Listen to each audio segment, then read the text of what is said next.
Hi, everyone. I'm Marcel, this is Noreen, and today we want to share with you why we believe OKRs are sexy. We're going to talk for the next 20 minutes, and hopefully afterwards, if you haven't tried it, you are going to try it in your company and your organization. So before we start, just a brief word on ourselves. So I'm Marcel Bogumil. I'm passionate about high-purpose brands such as AMORELIE. I'm commercial director at AMORELIE. That means I drive the commercial success in all of our customer-facing channels, namely direct-to-consumer, marketplace, and B2B.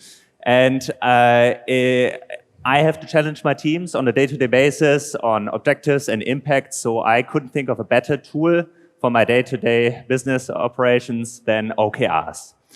I've had previous roles as a consultant and as a business developer in companies such as PwC, Otto Group, and Zalando, so I've seen my fair share of the good, the bad, and the ugly of project management.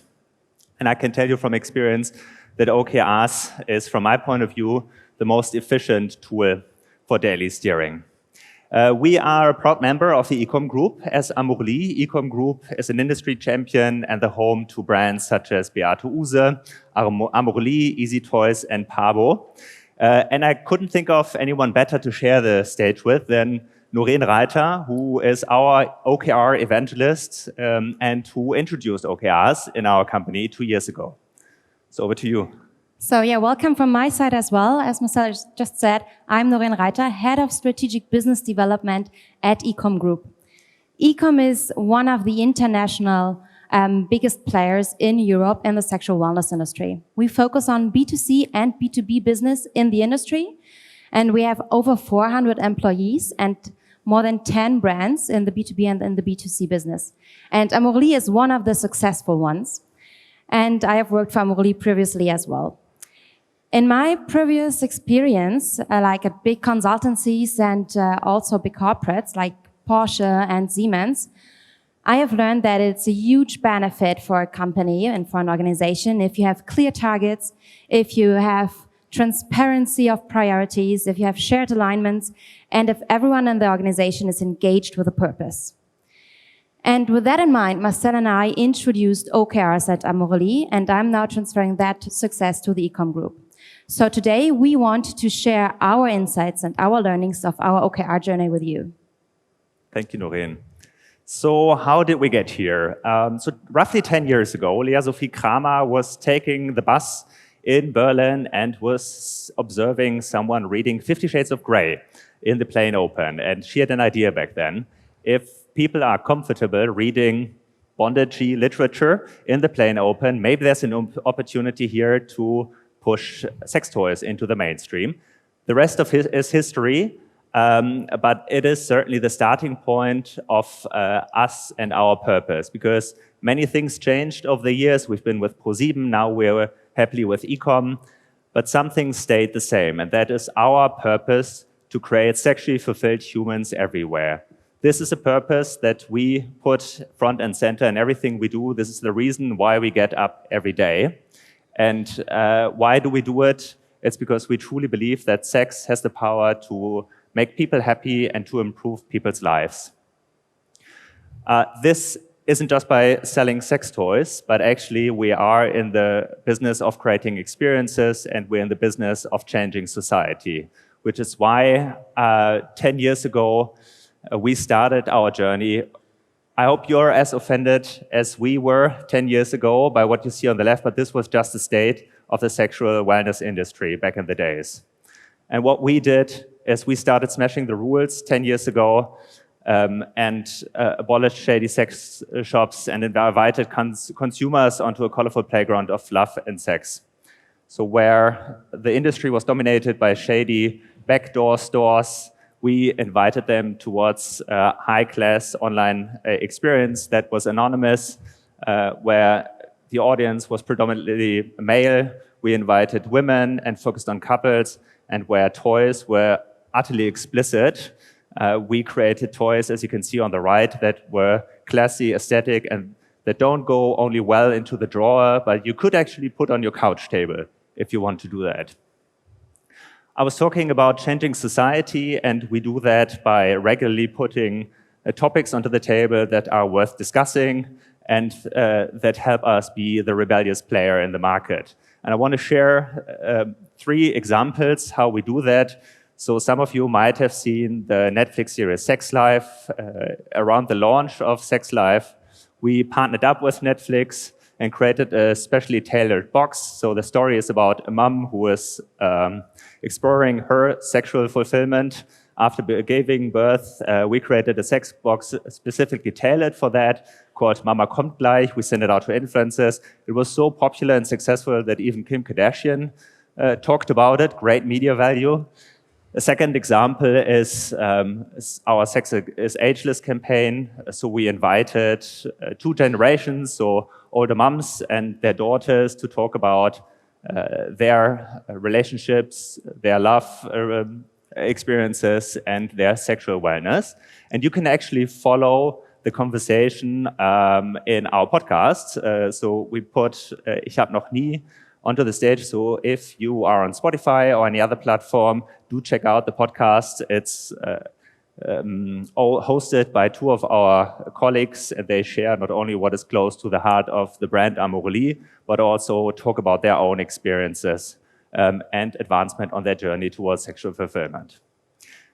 Still, we do sell toys. We're an e-commerce company, and I hope that all of you, or at least most of you, have had our calendars or any other products. If you don't, check out our web shop. So amorelie.de or amorelie.com is the place to find not only content around our toys, but actually toys and care products. We are available on Amazon and other marketplaces, and we are also available in B2B partners. So we are the trusted partner of mainstream shops like DM, Müller, Flaconi, Douglas, or even Zalando. So being an e-commerce player means, of course, working hard to create the best possible experience for your consumers and to ensure that they have a smooth customer journey with every touch point. But especially in our industry, this is accompanied with challenges. As you know, GAFAs don't really like our industry. So you might have heard also other players complain about a lack of visibility, and we do see that in our numbers as well. Secondly, we're not only selling consumer goods, but most of our products actually need to comply even with medical standards because it's a very personal item. So this is really important. And thirdly, it's not the easiest product, right? So we're supporting consumers on their way towards sexual fulfillment, but that also means a certain share of education towards our products, and this is what we do as well. How do we tackle these challenges? So first of all, we're happy to be a member of the Ecom Group, so part of a champion across Europe helps us to learn from other partners. Secondly, we partner up with industry and non-industry brands that share our purpose. And thirdly, and that's the bridge towards OKRs, we need a highly skilled and highly empowered workforce, and this is where OKRs help us on a day-to-day basis. So what are OKRs? So let me go through the usual journey that every company or organization goes through. So every now and then you should reflect and define your purpose, you should define your values, so what matters to you and your employees, you should set your vision, strategy, and a roadmap, and then people start doing stuff. Ideally, they follow this stuff, but we believe that only setting the right goals and bridging a roadmap and actions and tasks properly will lead to success. And this is where OKRs come into play. And Noreen will share our journey in that direction. So it wasn't us inventing OKRs. We just happily and proudly live it. It was actually introduced in the 70s at Intel, then carried over to Google, and even there, the rest is history. I want to leave you with a quote by Larry Page. So good ideas with great execution are how you make magic. That's where OKR comes in. And Noreen is our chief magician, so to say, and will guide you through our OKR journey. Thank you. Okay, so to match the good ideas with the great execution, you need to translate your long-term vision, which in our case at AMORELIE is sexually fulfilled humans everywhere, with a midterm strategy. And beyond that, you need to translate your midterm strategy into short-term goals. And what does short-term here mean? So short-term is a period of time which is long enough to really make progress and measure the impact, and also to provide some stability for your organization. On the other hand, these short-term goals must be short enough to really react to changes in your environment. And as all of us are here because of e-commerce, especially in the e-commerce industry, these changes happen very fast. So for us at AMORELIE, we go with 4 months for a short-term period of time. And this is where the OKRs are really come into play. So for this short-term period of 4 months, we use the agile OKR cycle and the framework, and OKR stands for objectives and key results. And we use that framework to set, monitor, and communicate goals across the whole company. And here it is super important and crucial that we do set the right goals, and that we not only set them, that we align them. So unlike other goal-setting systems, with OKRs, we really let everyone in the organization contribute to the planning of the goals. We have quite some effort and time we put into the setting of our goals, of the objectives and the key results. Everyone in the company, every entity and every employee is part of defining what we're aiming for in that period of time. And besides that effort of really aligning and setting all the right goals, we of course have to make sure that they're ambitious, that everyone is motivated by them, and also that they are measurable. And that's why we have to phrase them in a certain way. So how do objectives and key results look like? What you see here is one totally made-up example by me. So an objective could, for example, be, we will set a new record for gross sales in Q1 2023. This is a quite qualitative description of what we want to achieve. It is crisp and clear, everyone can understand it. It is also related to our vision and mission, because we want sexually fulfilled humans everywhere, so setting records is of course helpful for that. And it is inspirational and ambitious. And setting a new record is always a good motivator. But when you look at this, you have no clue how we will achieve this. And this is where the key results are coming in. So key results are really the quantitative description of how we are getting towards our objective. So in this example, we could say our key results are that we want to have sold 1 million sex toys by the end of March, that we want to have increased the average order size to 150 euros by end of February, and that also by end of March we want to have increased the conversion rate to 50%. These 3 key results are very clear. They are clear outcomes and not activities. We can actually measure them. We have an evidence of completion, measurable milestones. And with these 3 key results, we know exactly when we have achieved our objective of setting a new record for gross sales. So objectives and key results do always go together. They always come in a set. The objective gives us the direction where we're heading towards, and the key results show us the way to get there. Besides defining really good and crisp objectives and key results, which are clear for everyone and ambitious and inspirational, we also need to actually achieve them and work on them. And that's why we have some institutional rituals throughout the OKR cycle. So one of the most important rituals is our bi-weekly status meeting. So in every entity of our organization, in the leadership circle and in the different departments we have, we bi-weekly check in on the progress we have made. So we always come together and ask ourselves, what have we achieved so far? And also, how confident are we that we will achieve our objectives and key results until the end of the cycle? And with asking these 2 questions, we really make sure that we focus on what's most important, that we focus on our goals. And also that we very early on see where our challenge is and where do we maybe need to steer something differently. Our second ritual is the OKR review. And that's something we do twice a cycle. Always in the middle and in the end of the cycle, the whole organization comes together and we all together review what we have achieved. This is a very celebrational ritual. So we really make it motivational, we celebrate our successes, we share our learnings, and it's really fun. And actually, after every of these OKR reviews, all of the employees are really motivated to go further and to work more on the goals. Then we have the OKR retrospective. And the OKR retrospective, that is a ritual which we use to not look at the progress we have made on our goals, but to look at the process.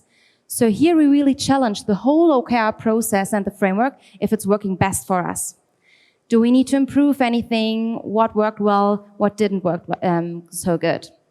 So here, as you say in the agile world, we inspect and adapt our process. And this whole thing is supported by two things. And this is, on the one hand, the OKR list, on the other hand, the OKR master. The OKR master, that is a role, someone who is really steering the process. So he or she is our OKR master, our expert, the change agent, sometimes even the watchdog, and the facilitator for all of the formats we do. This person is especially important when you introduce OKRs. You definitely should have someone who is supporting it and really taking ownership for introducing OKRs.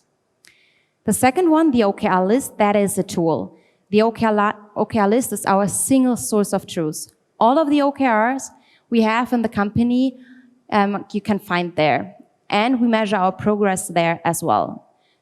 It is accessible for everyone in the company, so everyone has always the possibility to see what are our goals, what are the goals of the other departments, where we're heading to, and where we're standing right now. And with this process and with the OKR framework, we really make use of some great benefits. Let me walk you through them. So first, it's focus. With OKRs, we focus on what's most important and what has the biggest impact for our business. And we do that especially as we strictly stick to the rule that we define maximum 5 objectives per entity. And each of these objectives has maximum 5 key results. Less is always better, but of course there are a lot of things we really want to achieve. But if you really focus yourself, then you actually achieve something. So that's one of the biggest impacts, biggest benefits we have here. Second is alignment. As I told you earlier, that we really do put a lot of effort and time into aligning our goals. This is really helping us to improve the collaboration throughout the company. We even unify competing initiatives and create synergies. So by that, in working with OKRs, we all go in the same direction. Thirdly, it's transparency. As I said, we have this OKR list where everyone can find every objective, every key result, and also the progress we made on them. And this one is very accessible, easily understandable by everyone. So this brings a lot of transparency. Everyone knows how to contribute, what are our goals, and why are these the priorities we set. And lastly, we have engagement. As we have a bidirectional approach of setting OKRs, so we do not only define OKRs from the top down. No, we also define them bottom up. Everyone has a stake in that in our organization. And really, we do align the OKRs throughout all of the hierarchy levels and through all of the department levels. And by that, we really create engagement with the purpose of our organization and also with the goals of the organization. And actually, that drives a lot of motivation. So we have now learned a lot about how the OKR process looks like, what are our rituals, how we phrase OKRs, and also what are the benefits of it. But of course, we also had some struggles implementing and introducing OKRs. So let me show you some of the insights, some of the learnings we gained on our OKR journey. So how to make OKRs really successful, how to make them fly. And here, most important for us is that we needed our leaders to be role models. So especially the management team, but actually everyone who is in a leading role really has to be a role model for the whole process. Because, of course, what they do sets the stage for everyone else. And if the top management is not respecting the intensively discussed and aligned goals, then we really will lack trust in the whole process. And we will lack reliability of our goals. And secondly, introducing OKRs is quite a change process because it's touching every part of the organization. And here, of course, every change process wins with engaged leaders. Then secondly, we need to foster dedicated ownership. So as I said, everyone in the company is really contributing to setting the OKRs and defining them. But they should not only be part on the definition of the OKRs, but also really in the progress we make. So they should own them. So really go there and let your teams own the OKRs. Everyone should be contributing here as well. The third success factor we see is embrace the conflicts. Especially in the face of defining your OKRs and aligning them, there will come up quite some conflicts, especially about capacities, about priorities. Embrace it. Because these discussions you will have really bring to the table what you need to have to be there. So you will have the intense discussions, but the right ones to really set the goals, which are reliable, which are feasible, and which are most important for your business. And lastly, what you can see here is trust the process. It is a change process, so it takes time. Give it a few cycles to evolve. Just start and get your hands dirty and trust in it that with every cycle you do, the understanding of your employees, of your teams will be better. The objectives and key results will be better. When I look back at our first objectives and key results, they were not so good. But the ones we have now are really super clear, and actually we achieved them much better because we went through that process and we learned it. And now we really can be successful with that. And another success factor, which is not written down here, but which is a personal recommendation from both of us, is make it fun. OKRs is really a fun framework. On the one hand, you do define inspirational and ambitious objectives. So everyone should get out of bed every morning, every working morning, and want to contribute to this. And on the other hand, all of our OKR reviews are really celebrational, especially the OKR reviews. Here we really celebrate our successes and have fun. And actually, working with OKRs really stepped up our gift game. You should see our OKR review presentations. They're just full of awesome gifts. Thank you, Noreen. Now you know how we make OKRs work at AMORELIE.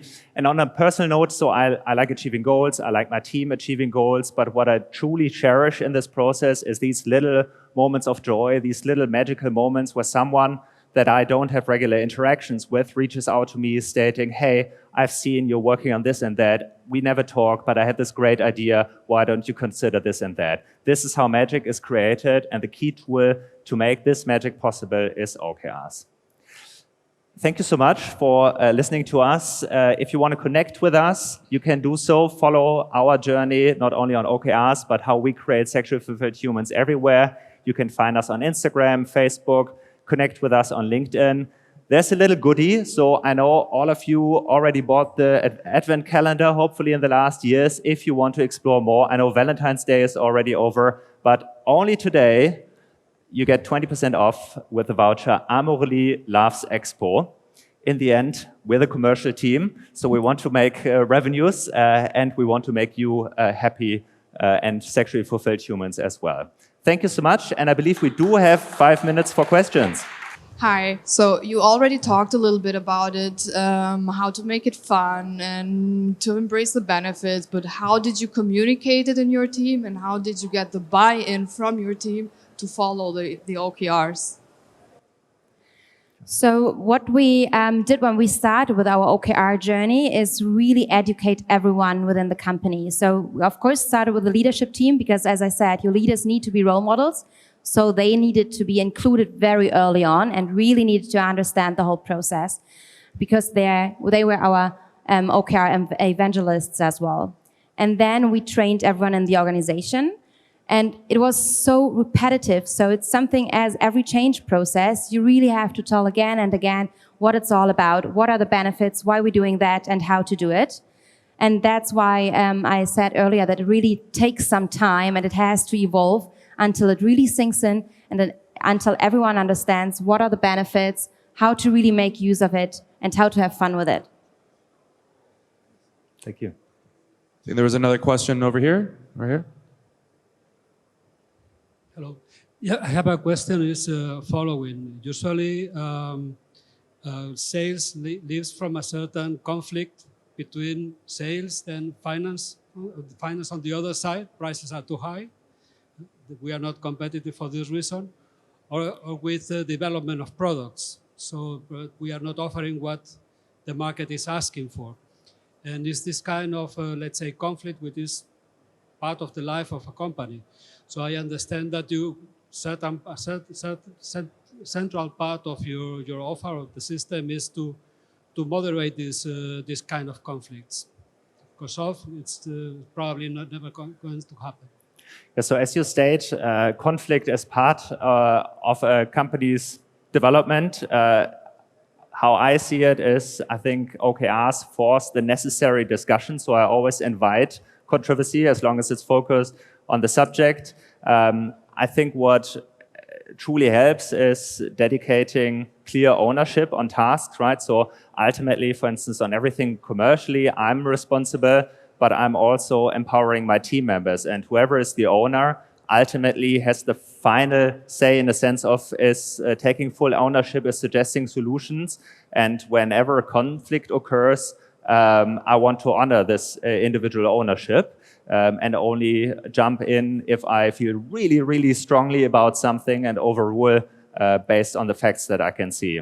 So I think this dedicating clear ownership and then giving people responsibility to act on their ownership, but also holding them accountable really helps us to keep a conflict somewhat objective.